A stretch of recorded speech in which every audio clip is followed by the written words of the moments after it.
This is Big Podcast. So my wife's outside my studio. She's got a photography studio in the house, and she is playing a podcast over the speaker system.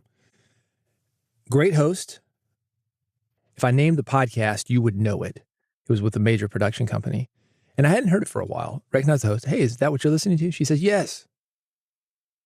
They brought in a couple comedians, changing the format. That seems to be a trend. I'm going to talk about trends. This is Build a Big Podcast, the marketing podcast for podcasters. If you want to grow your podcast audience, build a bigger podcast that gets attention, that spreads messages, that makes you money, that makes your mother proud, you are in the right place. BigPodcast.com is the website. I've got a weekly newsletter. It's called Big Podcast Insider. That goes out every Friday morning, New York City time.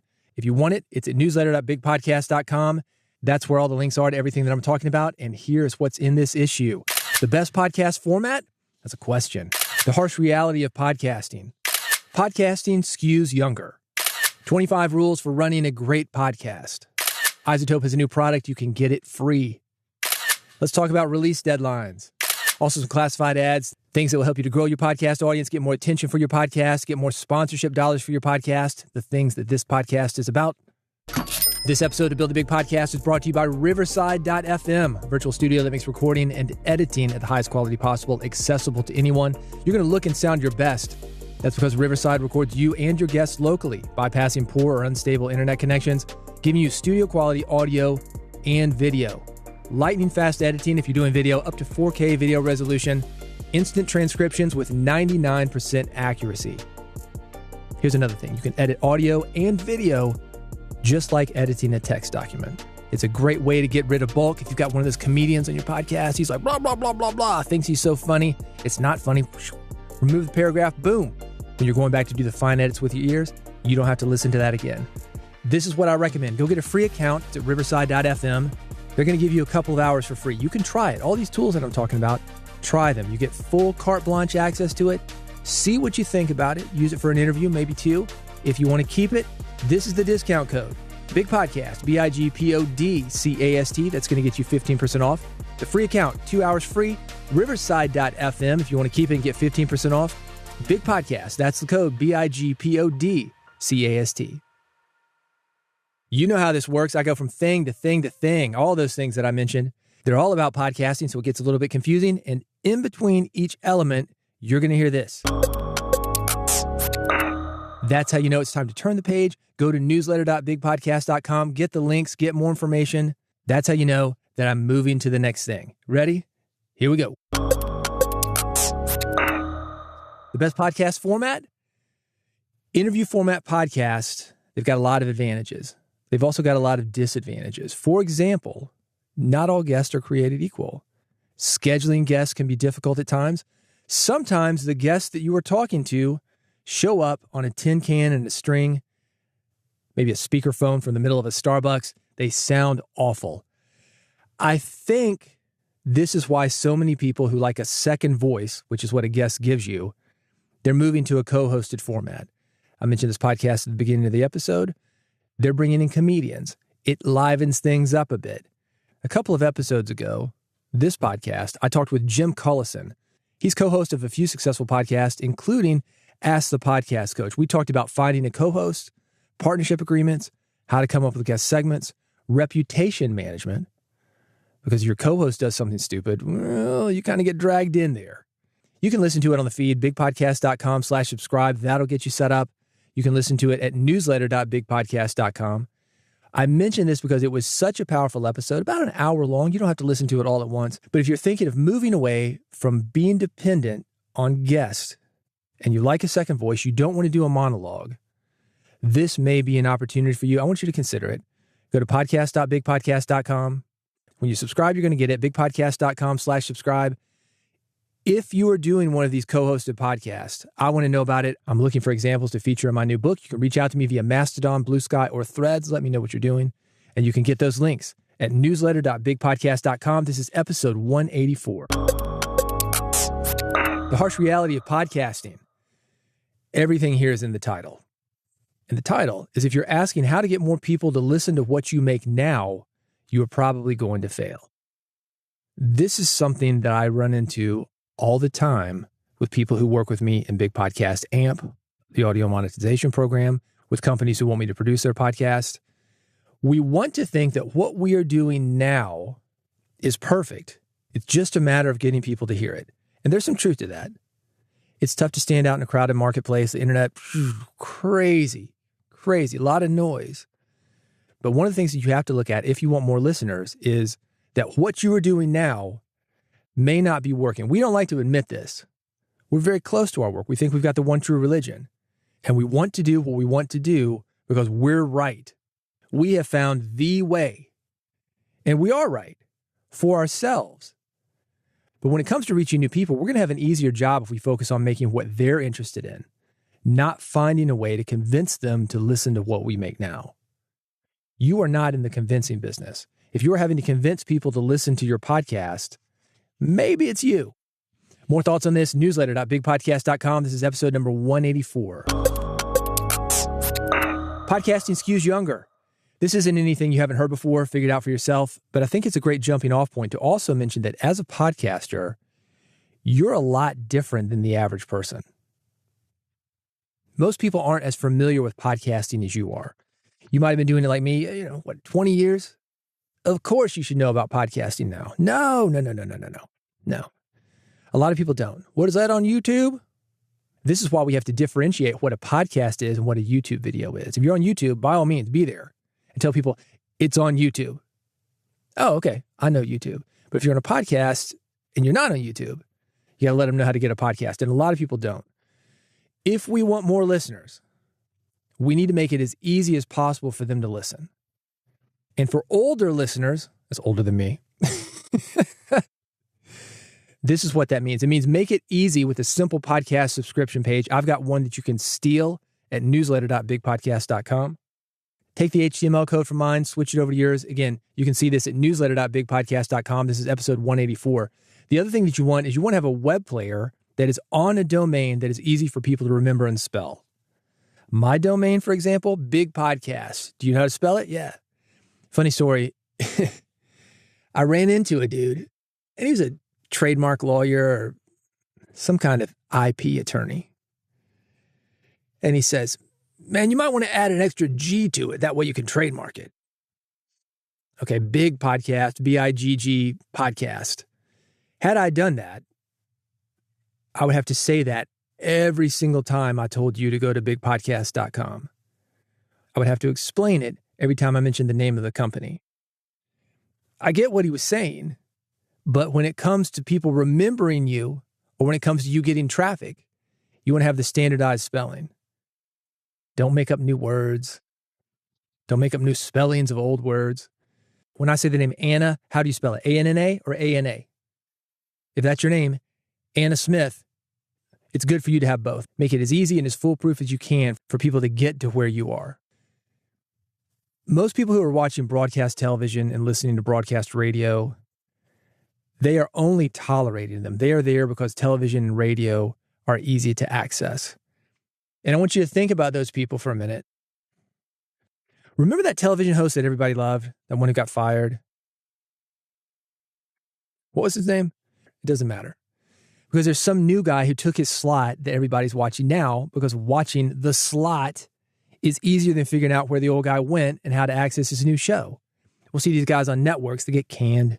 I'm on the internet now. Oh, okay. And then the conversation ends because nobody's going to bother to find it on the internet. That's what we're up against because we're on the internet. That's what podcasts are. We are not on broadcast radio. We are not on broadcast television. Is it easier to access on the internet than it used to be? Yeah. You guys doing the podcasting thing for 20-something years. This is how it worked. We would put the file up on the web. Then there was something that would download to a desktop, transmit it to your iPod. I mean, it was very, very complicated. I remember the day when Apple announced new operating systems that could instantly download a podcast to your phone. And it was a game changer. That is the reason that podcasting is blowing up. Instant access, but it's still not as easy as turning on broadcast television or cable television or broadcast or satellite radio. Here's the bottom line. Strive to make your podcast as easy to listen to as possible. Then I've got 10 podcasting lessons for you to follow. That's going to bring personality to it. That way, people are going to follow you wherever you go. They're going to work a little bit harder. I've got the links for this, newsletter.bigpodcast.com, the episode 184. Hey, speaking of rules for a great podcast, here are 25 of them. I hijacked this one. The original list, it was about newsletters. But most of the things listened also apply to your podcast. Things like podcasting is an owned channel. You own it. YouTube doesn't own it. Nobody can take it away. But the real ownership, that also belongs to your listener. I talked about this a minute ago. We got to make stuff for listeners, not just for us. By all means, do the podcast that you want to do. You don't have to do a 180 and completely change it, but tweak it, man. Make it just a little bit easier to access, just a little bit more entertaining for the listener, just a little more friendly for the listener. Listeners are in control of our podcast, at least when it comes to consumption. Second thing, identify a clear audience for your podcast. Doing this will dictate episode content and direction, basically everything. This podcast is called Build a Big Podcast. It is about just that, building a big podcast. It is about marketing a podcast, making a better podcast, making a more successful podcast. I have people contact me all the time. Hey, man, I do a podcast. Can I be a guest on your show? What do you want to talk about? Well, I thought I'd talk about blah, blah, blah. It has nothing to do with podcasting. Just because you have a podcast doesn't mean you're a guest for this show or that content is going to work for people who are listening to this podcast. You are here listening to me right now because you want to build a big podcast. Consider that with your podcast. Know who the audience is, then make content for that audience. Third thing, your listener comes first, not you. I just talked about this. I mentioned it about 3 different ways, and this is a good way to do it. Your listener comes first, not you. Make it easy on your listener. Think about what the listener wants to listen to. Otherwise, they're not going to be listening.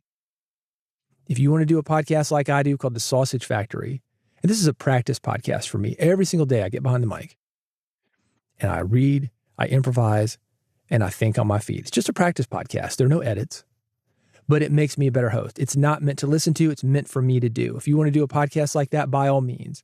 But if you want to do a podcast that people listen to, your listener comes first, not you. Number 4, be willing to go where others aren't. Have an opinion.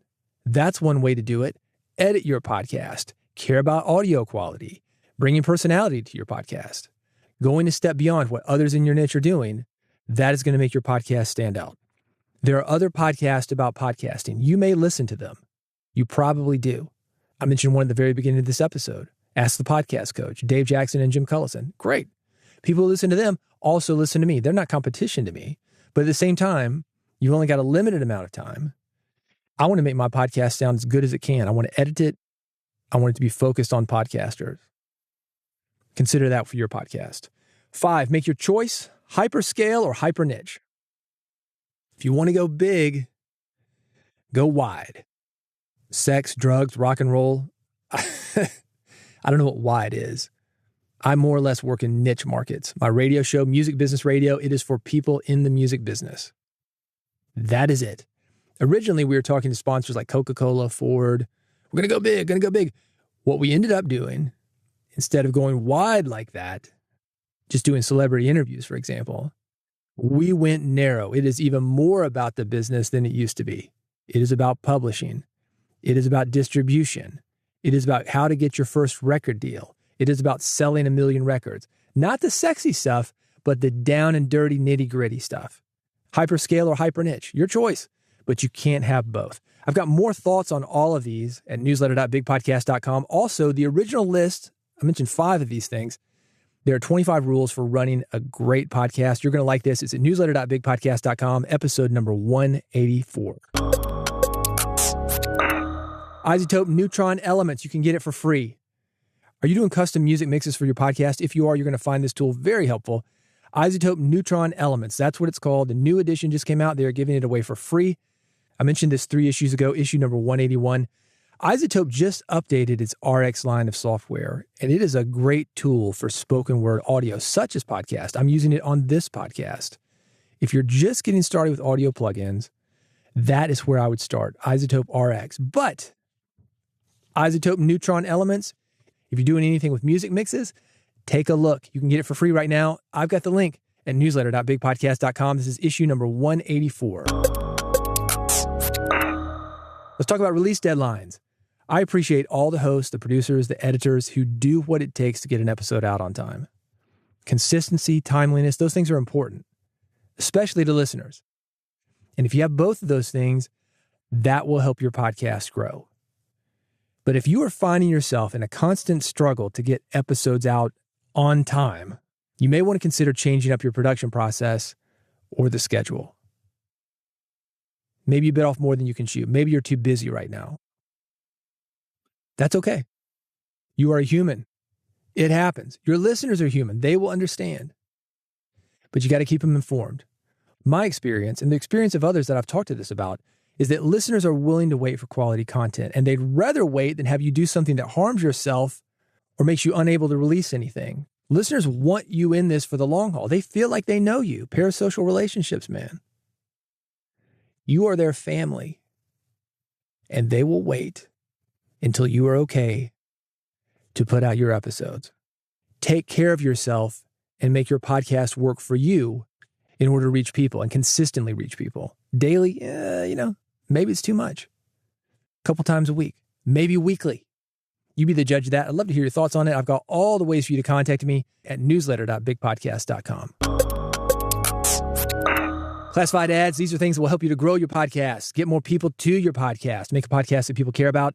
Podpage, you need a website for your podcast. You can join over 25,000 podcasters and automatically create a beautiful listener-friendly podcast site from your RSS feed. I love this thing. Plug in the RSS feed, instant website for your podcast. You can use your custom domain, the one that's easy to remember, bigpodcast.com, not BIGG podcast.com, but big, B-I-G podcast.com. Podpage is the simplest way to create a podcast website. You can try it for free.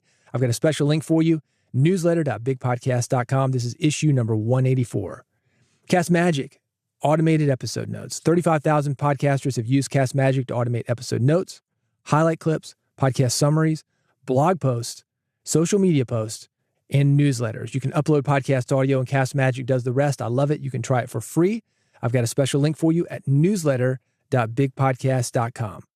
Thanks for listening to Build a Big Podcast. When you are ready, this is how I can help you even more. If you want a shortcut to building a podcast that people care about, let's make that happen. Here's what you can get for free. Right now, I've got something called Big Podcast Extra. These are short emails to help you build an audience, attract clients, and make more money via podcasting. I've got a link to this at newsletter.bigpodcast.com. You can also get the Podcast Growth Toolkit. I call this a Swiss Army knife of podcasting. These are little tools, things that are going to help you to get your episode agreements in place, your episode titles in place, your episode format in place. This will help you to grow your podcast, and you can get it for free. It is at newsletter.bigpodcast.com. If you really want to grow your podcast, you want personal help, Big Podcast AMP, that's the way to do it. It stands for Audio Monetization Program. This is personalized coaching for indie podcasters to help you grow your podcast audience and build your authority, brand, and reputation. I will work personally with you. We will get down and dirty into what you were doing right and do more of that, what you were doing wrong, and change that. Make it something that works for you. Make it something that grows your audience, gets you more sponsors, something that spreads a message, something that makes you money. If you want more information, I've got the direct link for you. It's bigpodcast.com/amp, A-M-P, bigpodcast.com/amp. Thanks for listening to Build a Big Podcast. You can subscribe right now with one click at bigpodcast.com/subscribe. I've got 3 buttons for you, one for iPhone, one for Android, one is an RSS feed. I've got a QR code that you can scan. This is another page that you can steal. Steal it. Steal it. Take out Build a Big Podcast and put in the name of your podcast. Change the links, of course.